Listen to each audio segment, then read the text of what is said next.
Добро вечер и добре дојдовте. Ова е новото издание на Fairplay, за кое со сигурност можам да кажам дека ќе биде исполнето со многу адреналин и нема да ве остави рамнодушни. Сите ние во животот имаме свои цели и врвови кои сакаме да ги достигнеме, па мотивирачки ќе биде во оваа прилика да слушнеме.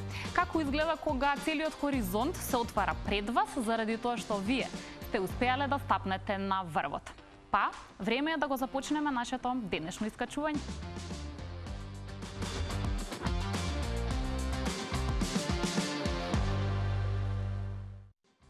На мое големо задоволство вечерва за прв пат во Fairplay гостува дама.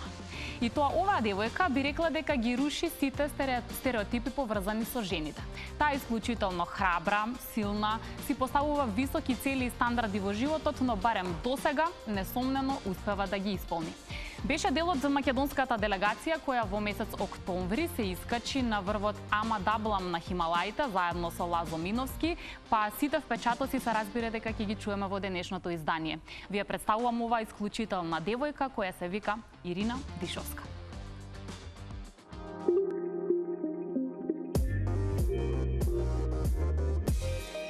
Какво е чувството да се застане на планинските врвови? Дали ви дозволува да мислите дека сте го освоиле целиот свет или напротив, ве освојува и ви докажува колку мало делче од пространството на природата сте вие? Едно е сигурно, за алпинистите таа позиција значи и остварување на сонот. А својот сон на 23 октомври годинава го остварија членовите на македонската алпинистичка експедиција Ирина Дишовска и Лазо Миновски и се искачија на Амадаблам, еден од врвовите на највисокиот планински масив на светот Хималаите, висок 6812 метри. Ирина се запиша меѓу храбрите жени кои застанале на атрактивниот врв, чие што име во превод значи мајчински гердан, а меѓу алпинистите е познат како хималајскиот монструм. Тежината на неговото искачување е огромен предизвик и за жал останува неисполнета желба и вечно почивалиште за илјадници кои досега искачувањето не го преживеале.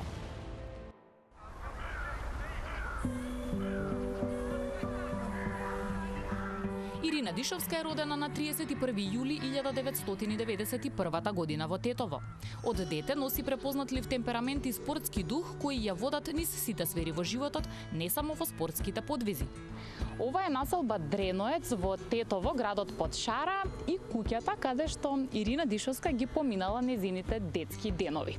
Ова до некаде можеби и ја објаснува незината љубов кон природата и планините. На 18 годишна возраст таа се сели во Скопје, главниот град каде што пред се студира, а подоцна, односно до ден денес, и работи. Вие сте на Ирина сосед, така? Да, сосед. Ја памтите ли како малечка, како дете? Како не, супер, паметна, послушна, мирна и се.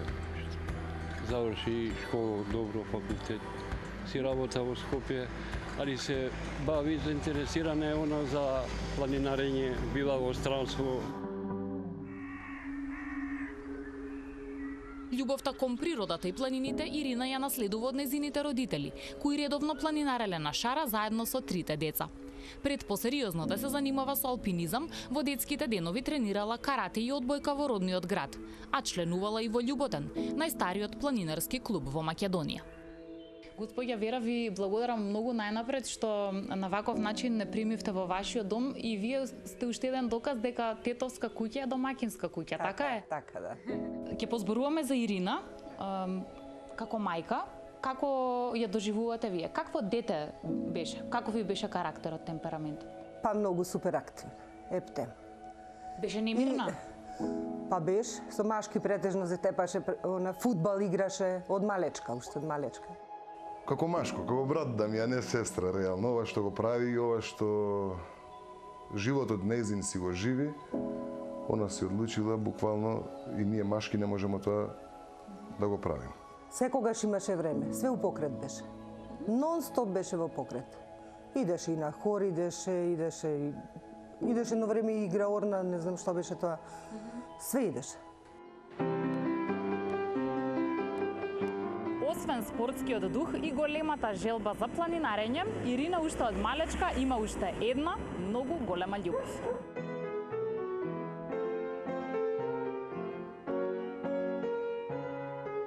Особено задоволство се зборува за Ирина, девојче кое што е можно и успешно и мене ме радува што проникна во ова средина, значи од малечка ја знам околу 10 години, кога дојде во хорот Лали да пее.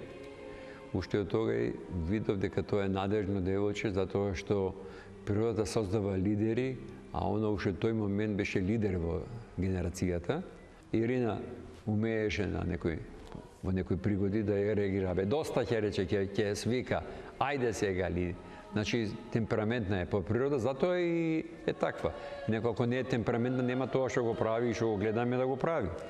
Но, пак велам, многу е одговорна. Она е човек кој што умее тимски да работи. Иако со екстремен спорт се бави, Ирина е женствена во секој случај. Тоа го докажува и со обликувањето и со својата убавина. И еве би напомнал како еден инсерт на еден надпрва кога бевме во Грачаница, она беше избрана за лепотица. Најубава од сите таму беше.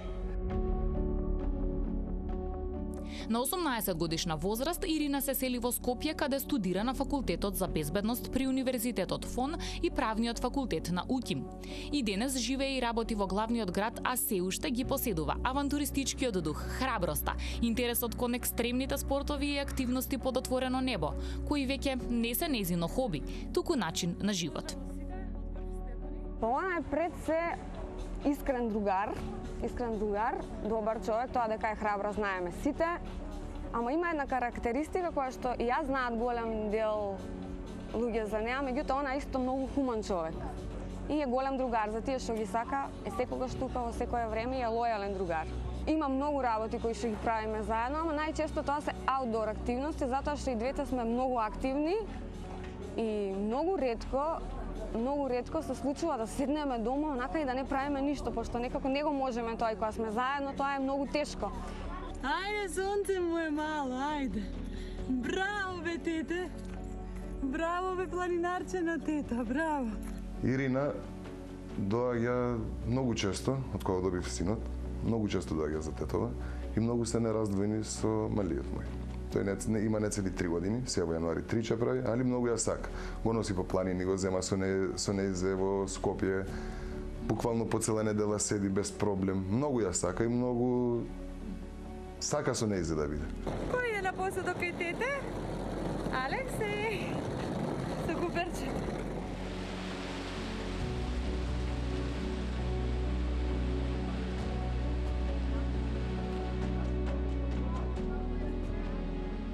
Она што мене ме тера да бидам на планина, веројатно е чувството на слобода. Луѓето кои што ме знаат дека не го сакам многу градот, не ја сакам многу бучавата, градската бучава и пресуден момент кога сватив дека ќе се посветам на планините максимално и моето слободно време максимално ќе го посветам на планинарење, беше првата моја искачена планина надвор од Македонија. Всушност тоа беше Вихрен во Бугарија, во соседството, го искаче Вихрен во зимски услови преку Џамџиев рап и онака беше пресудно, сакав да ги видам и останатите. Реков, ако сега сум на Вихрен, можам да бидам и на Мусала, највисокиот на Балканот, можам да бидам и на Олимп. Триглав, Олимп, Матерхорн, Монтероса, Елбрус се само дел од врвовите на кои се искачи Дишовска досега. Дел од овие исклучително сериозни спортски подвизи не би биле возможни без нејзиниот алпинистички партнер и ментор Лазо Миновски. Алпинизмот представува комбинација од многу вештини и искуства. Стрмниот терен и големата височина можат да се совладаат единствено со експедициска група, каде тимот мора да функционира совршено, а задачите да бидат соодветно поделени.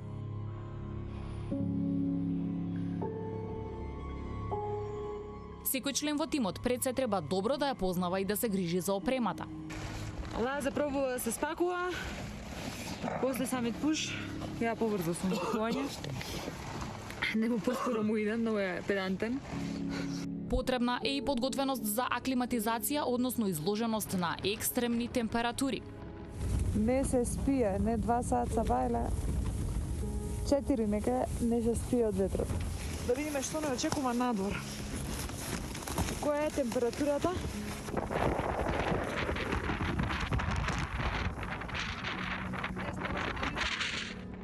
Грижата за тимските колеги е секогаш на прво место, вклучувајќи ги основните потреби, а и укажувањето на прва помош при евентуални незгоди. Макароните спремни, сега што се прави? Колбасички. Јас не сакам колбасички, Лазе сака, па ова за него го спремам. Се разбира, неизбежно е да се поседува сила и техники за качување на карпа и мраз, работа со јажиња и извлекување од глечер.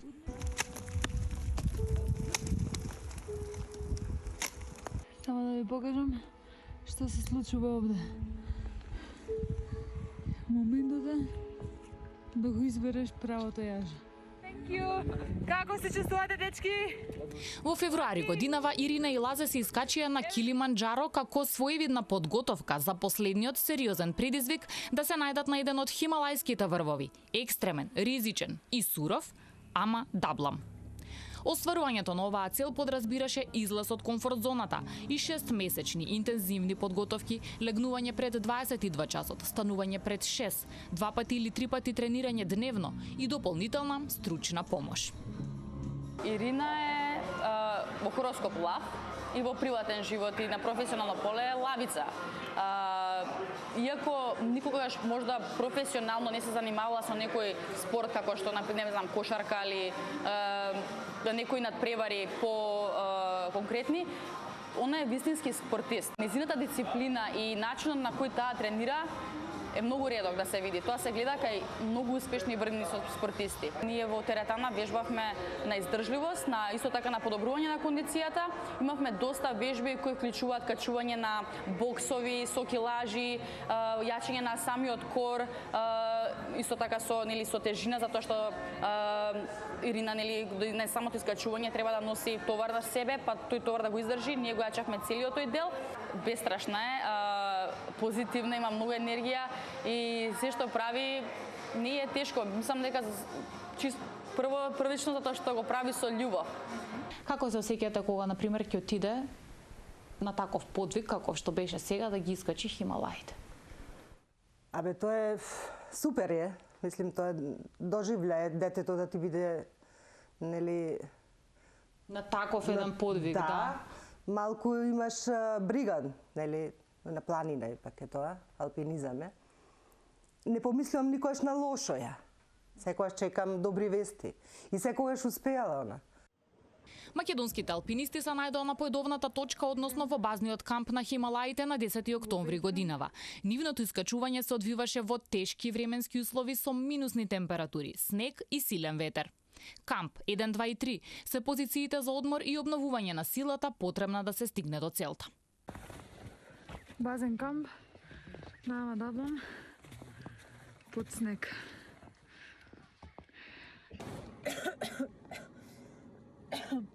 Тука и така нема доволно воздух. Пумпањето на подметачите за ова вреќа за спиење е многу потешко.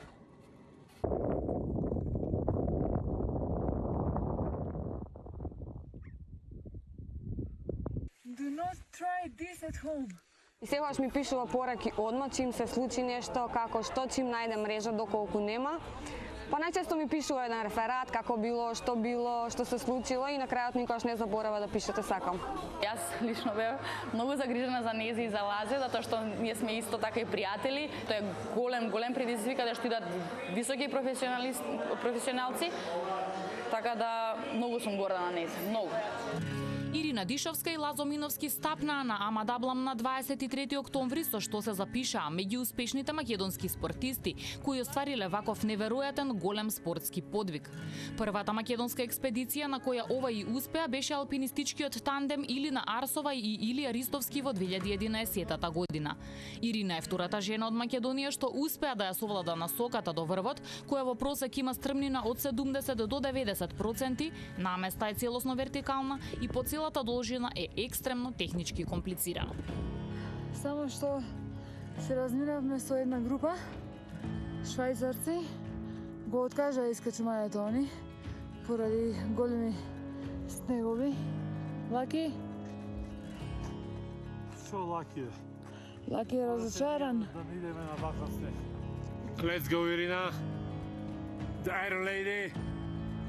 Let's go. Како е, Лаки? Профи. Ова се последните неколку метри пред врвот на Амада. Честитки за нас. Поздрав до вас. Конечно успеахме. А за малце немаше. Малце плаче, ама немаме. Преди да на Хималаите и купив еден дневник, викам, слушај, запишувај го секој момент, секоја емоција, затоа што не може секој тоа да го доживее на тој начин. И вистина е дека на патот до врвот доживувања има многу. Ирина и Лазе веројатно уште долго ќе ги прераскажуваат искуствата кои будат различен спектар на емоции, а во моментов едно од најинтересните прашања е: кој планински врв е запишан на крајот од дневникот, како следна дестинација која чека да биде освоена? 1895 метри.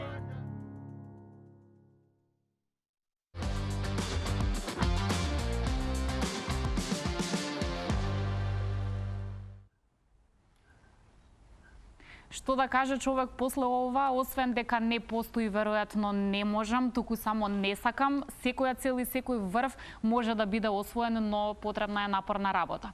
Задоволство ми е да имам ваква гостинка денеска во емисијата, освен што е исклучително успешна, многу е и убава и атрактивна, во тоа ќе се уверите за кратко и посакувам добре дојде на Ирина Дишовска. Добро дојде во Fairplay. Многу ми е драго што си моја гостинка вечерва, како си? Добро. Се надевам дека ќе ти биде убаво и удобно тука и едва чекам да слушнеме повеќе детали околу ова што го видовме. Изгледаш многу убаво, морам да те похвалам уште еднаш. И да кажеме неколку работи дека позади шминката, облеката и се што е нели убаво за гледање, има и некои други моменти. Ќе побарам од колегите погледнеме една слика, например како изгледа твоето лице и уста кои што се редовно изложени на минусни температури, на ветер и на такви временски услови. Ќе погледнеме фотографијата, а ти раскажи ми како сето тоа изгледа, како успеваш да се опоравиш? Еве. Да, на оваа слика е слика на 3 до 4 дена од искачувањето на врвот. Мислам дека е некаде во базниот камп. Се разбира дека овакви изложувања на сонце, на ветер, значи на ладно, на минусни температури, очекувано е кожата да трпи, кожата, косата, значи се оно што е изложено нели на овие работи. Меѓутоа не ме засега тоа баш многу во тој момент. Има мелеми, користиме разни мелеми со кои што нели кожата се регенерира, косата расте, ќе се почиша како треба. Не е ништо страшно. Се што може да се лечи, не го спречуваме баш премногу за време на искачувањето. Ќе спомнам и уште една, би рекла, сериозна работа, а тоа е дека овој пат и твоите стапала, односно прсти, не си поминаа баш најлесно на ово искачување. Што се случи и зошто е тоа така? Да, имам замрзнатини јас на сите 10 прсти, значи буквално на сите 10 прсти од нозете. Видете, јас се консултирав со многу луѓе пред самото поаѓање. Имам врвна опрема, за среќа можам и да си дозволам врвна опрема и јас и Лазе. Меѓутоа и во консултација со другите на нас ни ги препорачаа тие чизми кои што ги земавме. Чизмите се навистина, мислам, немаме воопшто никакви забелешки, меѓутоа дефинитивно не се за над 6400 метри. Тоа се чизми кои што се до 6400 метри, тие мали 400 метри висинска разлика сменија многу, да. Јас имам чизми и до 8000 метри, сите што ги сретнавме таму тимови кои што беа од другите држави си носеа чизми кои што се до 8000 метри. Веројатно веќе имали искуство некое претходно, меѓутоа мене ми беше прво искуство на Хималаите и се прават грешки, меѓутоа мислам ги третирам нозете со неколку работи за циркулација, со акупунктура, така да ќе се врати циркулацијата во стопалата, во прстите од стопалата. Во моментот само не ги чувствувам, меѓутоа ќе се врати, не се веќе темни, добија боја, така да ќе биде се во ред, да се надевам дека ќе биде така. Што е потешко за тебе лично? Самите временски услови, тоа што нели е сурово кога дува, кога е студено и се што се случува околу тебе, или самиот терен, односно комплексноста технички да се совлада теренот? Кој од тие две ти е? Видете, јас теренот, комплексноста на самиот терен не ја гледам како нешто, како некоја голема пречка за искачувањава. Токму прави тоа што јас тука вежбам. Навистина се трудам многу, значи јас одам, влегувам во насоки тука кои што навидум не се насоки за мене. Значи јас легувам во некоја насока на матка која што претходно никогаш ја немам качувано. Меѓутоа ја искачувам, ме разбирате, јас се трудам и си ги поместувам моите можности, моите граници. Она што навистина треба еден човек, еден планинар, алпинист, како сакате наречете, не хималајци, да не плаши и за кој што треба навистина да се грижиме е само временските услови. Единствено временските услови се тие кои што во било кој момент, значи колку и да си спремен, безпрекорно, психофизички подготвен, доколку времето не ви дозволи, нема да се качите. Тогаш може и да се случи по некој пат и човек да се откаже, нели, ако сето тоа не може да го поднесе. Носиш опрема со себе, логично. Ќе побарам повторно една фотографија каде што ќе видиме твојата опрема, а ти раскажи ми пред се колку оваа опрема тежи, затоа што мене ми изгледа дека таму има многу работи. Ева фотографијата. Да, оваа фотографија, ова е опремата со која што јас се дружев 30 дена на Амадаблам. Од значи јакни перијани, јакни панталони Gore-Tex и останатиот дел од опремата, мојата опрема е дел, мислам, онаа која што е неопходна, нели, за спречување на ветер и на непогодни временски услови, меѓутоа остатокот од опремата која што ја носам од здола под јакните ми е волна. Волната е релативно лесна, не тежи многу, меѓутоа вака грубо целокупната опрема тежи околу 30 килограми. Ова што ја видовте на сликата, така да 30 на килограми ги делиме на неколку дела, бидејќи овие, значи буквално секој дел од опремата на нас ни е неопходна за искачувањето. Ги носиме до базниот камп со помош на портери, меѓутоа од базниот камп нагоре ние сами си ја носиме опремата по висинските кампови. Поради ротациите кои што се прават, значи ротација е еднаш одиш до камп 1, па се враќаш повторно во базниот камп, па вториот пат одиш до камп 2, пак се враќаш во базниот камп и успат си спиеш низ камповите. Тоа е аклиматизација активна на телото и за време на овие ротации за аклиматизирање на телото, ние си носиме малку по малку од опремата нагоре. Да, ја распоредуваме. Колку можеш ти максимум да носиш тежина која што нема да ти пречи повеќе од што треба при искачувањето? На Амадаблам носев 17 килограми ранец. Втората ротација, движев малку потешко, се разбира дека движев потешко од вообичаеното, меѓутоа мислам дека имаше простор веројатно за уште 1 килограм до 2 веројатно, не повеќе. Значи добро те подготви едина меѓу другото. Да, дефинитивно. Бидејќи со неа вежбавте нели за сите овие тежини. Знаеш дека вака од страна човек кој што не го искусил ова, кога ве гледа си ги поставува најосновните прашања. Вие таму треба да јадете соодветно.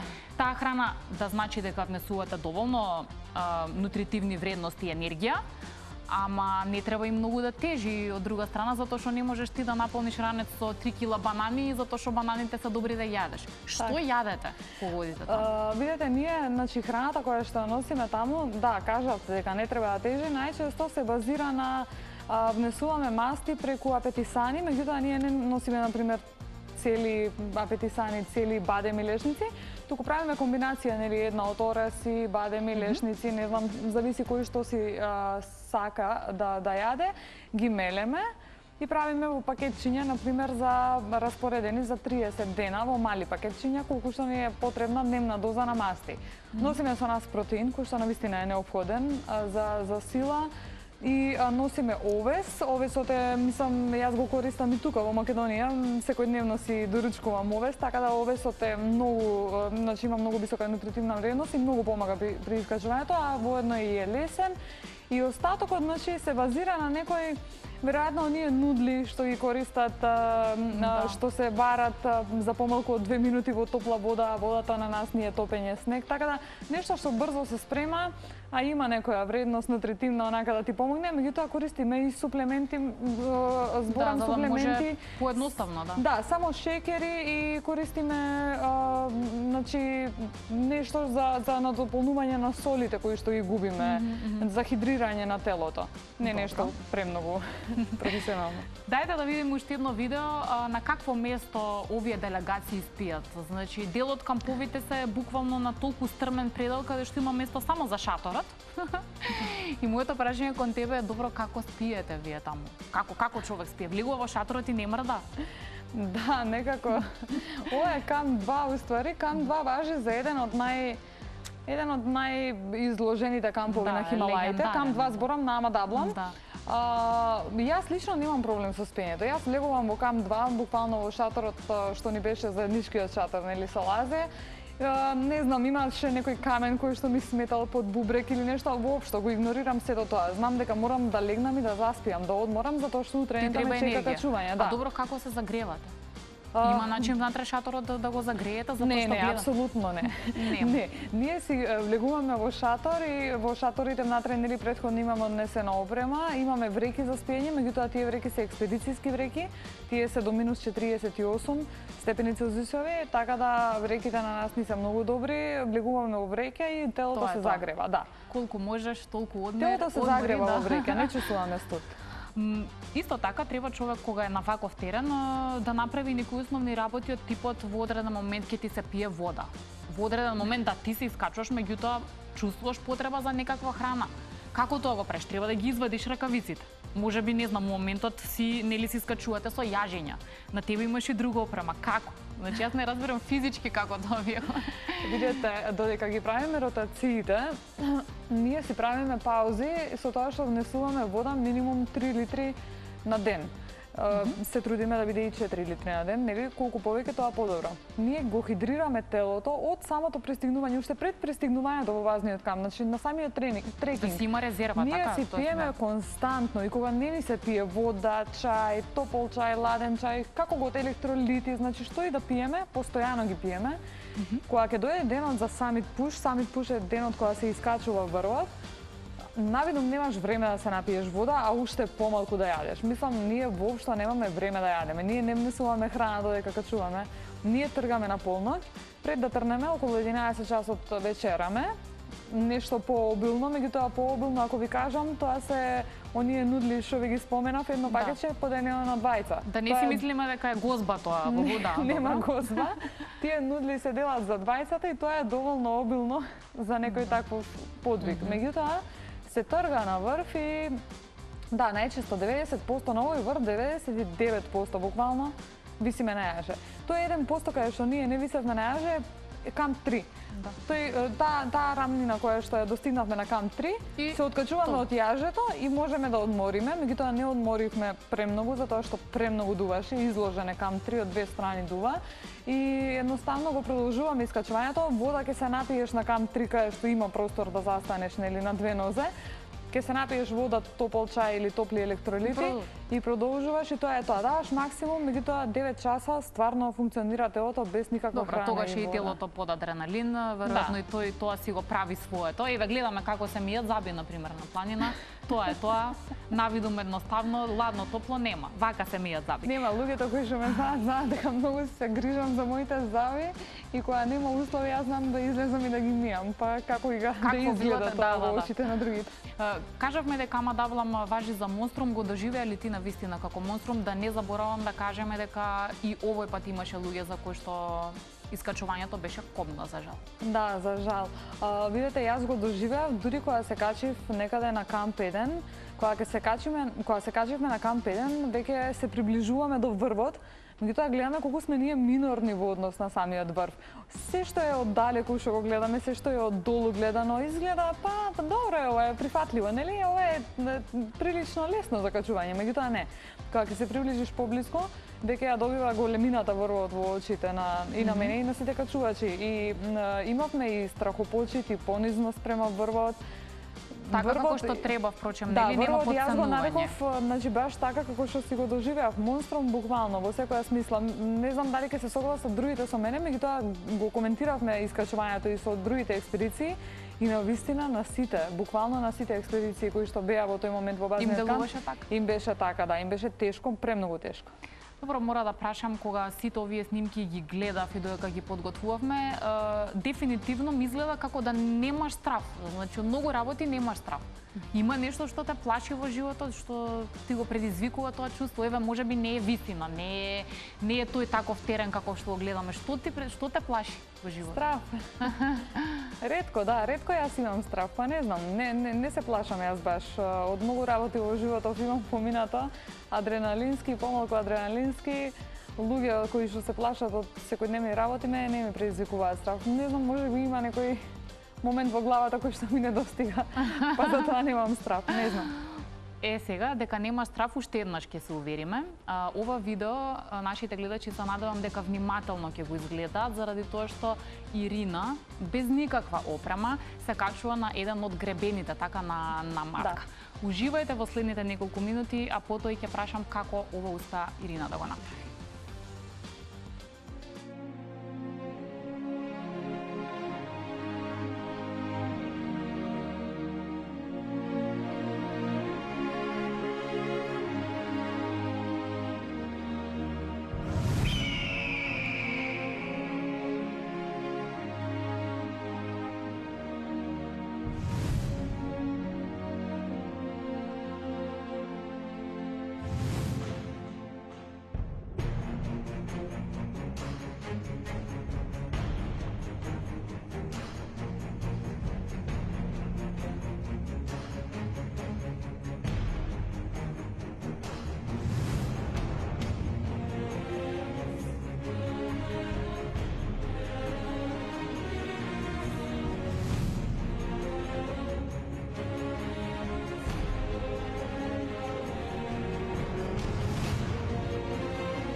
Јас кажав дека за Ирина нема невозможно. Да, еве уште еден доказ за тоа која беше причината и мотивацијата Ирина за да собереш храброст и да го направиш ова што го видовме. Веројатно сакав да покажам, имаше некои коментари од одредени луѓе конкретно за овој гребен. Јас секојдневно бев на овој гребен, мислам таму ги правам моите тренинзи, али буквално секој ден бев таа година. Меѓутоа, најдов на некои интересни коментари дека доколку гребенот е толку безбеден за било кој, дека може треба да проба да го качи во фустан. Така испадна уствари да се докажам. Не да се докажам, него да им докажам дека да, навистина можам да го качам и во фустан доколку посакам.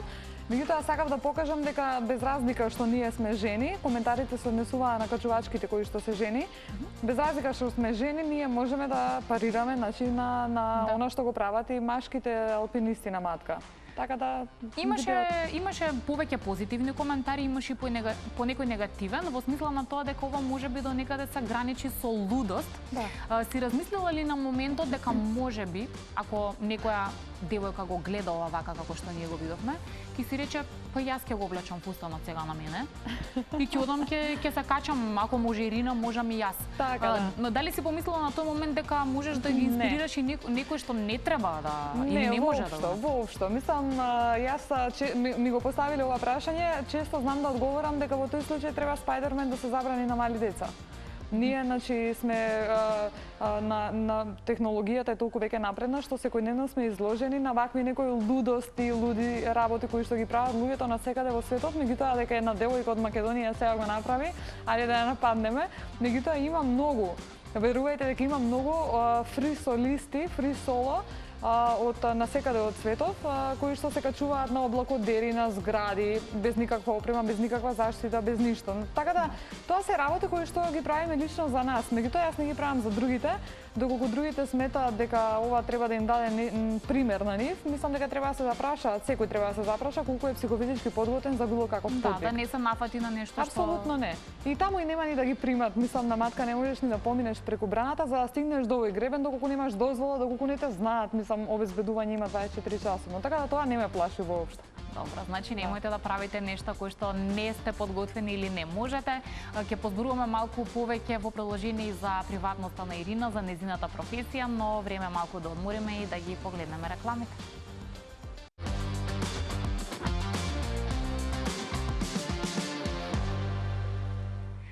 му е задоволство, вечерва во Fairplay се дружиме со една прекрасна дама, Ирина Дишовска е во нашето студио и имаме во продолжение за неа едно изненадување. Поврзано е со твојата професија, бидејќи правник си по професија, меѓутоа во овој момент не работиш ништо поврзано со тоа? Не. А досега си работела некој пат нешто? Работев, да. Да? Да. Во иднина имаш некакви идеи, дали може би сакаш да бидеш, не знам, познат адвокат, успешен адвокат или сега за сега не? Мислам дека не се оградив од тој дел. Да, добро. Како и да е, бидејќи беше одличен студент, сега да слушнеме едно интересно прашање поврзано со твојата професија. Може.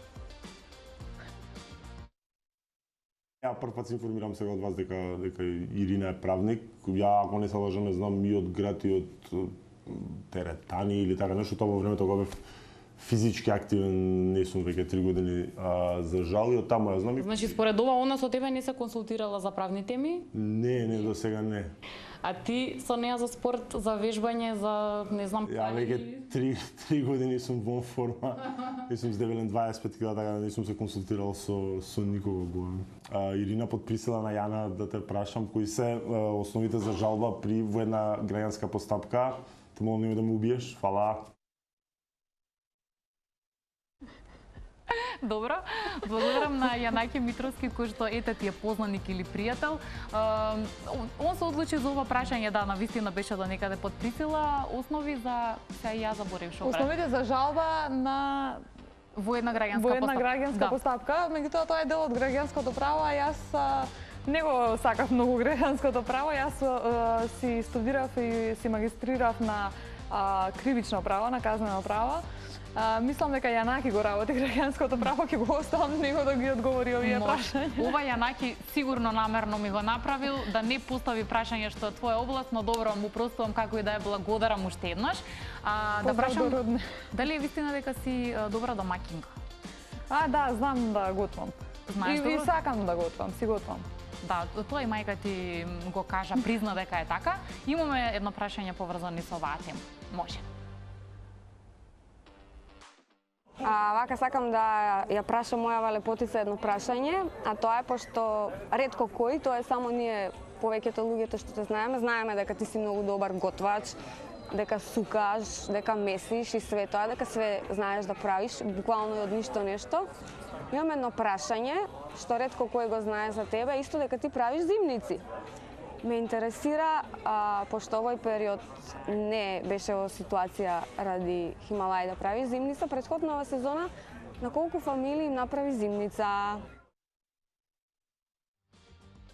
Први, јас се пријавувам и јас немам зимница подготвена. Ајде да дадем одговор. На 4 мислам дека. Значи, вистина им помагаш? Ако некој има потреба, ти си тука за помош. Да, им ја правев целата зимница на 3 други фамилии и на мајка ми, мислам јас, од печење на пиперот, лупење, мелење па до пржење. Така да, ама уживам во тоа. Мислам, јас не го правам тоа за да им помогнам, меѓутоа јас уживам буквално во тоа. Не го правам тоа за пари, да не се разбереме погрешно. Не ме плаќаат, ама има поврзано со домаќинлук, со домаќински работи. Добро ете, добивме искрени одговори и ќе дојдеме да пробаме во Тетово, дека мајка ти не покани, да знаеш. Тетовска куќа, она кажа дека вратите се отворени. Имам уште само неколку минутки. Едина кажа дека ти дала некаков дневник со цел да запишуваш убави работи и мистерија не е сега како заврши дневникот. Напишавте ли која ќе ви биде следната дестинација, имаме ли желби за следни освојувања на прво? Јас веќе имам желба и имам следна дестинација, замислете, на Хималаите. Меѓутоа не се работи за дестинација во Непал, се работи за дестинација во Пакистан, за еден врв во Пакистан, кој што до сега не е искачен од ниту еден македонец, ниту македонка. Се надевам дека следнава сезона ќе се упатам кон Пакистан и дека ќе се вратам со некои убави доживувања и со успешно искачен врв. Доколку се вратам со успешно искачен врв, се надевам дека ќе се видиме повторно. Нормално, ти ќе ни дадеш како и овој пат убави видеа снимки, а за искуствата ќе позборуваме лично. Финално прашање. Кога си ваква девојка и жена каква што си, храбра и исполнителна и така натаму, како се справуваш со машкиот свет? Има ли мажи кои што знаат да се носат со ваков тип на жени или е тоа потешко во денешно време да се најде? Веројатно не, има мажи, како не, има мажи кои што знаат да се справат со вакви жени, кои што се малку по... Да, зашто ти ќе земеш 18 килограми на тебе и ќе отидеш на планина, ќе закачиш на 8000 метри и после тоа нели не е баш едноставно. Замисли да ти рече не можам кесиве од маркет, многу ми се тешки да ги носам. Нема да може. Не, мислам дека има добри машки во Македонија, само треба да се најде. Имам јас партнер, за сега сум во срекна брска, така да... Имаш доволна поддршка, значи. Имам апсолутно 100% поддршка од партнерот, да. Ти благодарам многу за искрениот разговор, искрените одговори, како што рековме, се надевам дека ќе освоиш многу нови врвови и дека ќе се видиме пак со сите тие убави впечатоци. Ви благодарам многу на поканата, се надевам и јас. Да. Се надевам дека за нашите гледачи беше ова уште една инспиративна, спортска, па и животна приказна. Доколку е така и доколку ја имаме вашата доверба, ве очекуваме повторно следната сабота во 19:15 во меѓувреме. Следете ни на социјалните мрежи, сите ваши желби за она што сакате да го гледате, можете слободно таму да ни ги сугерирате. Ви посакувам да имате убава вечер заедно со програмата на Телма. Довидување.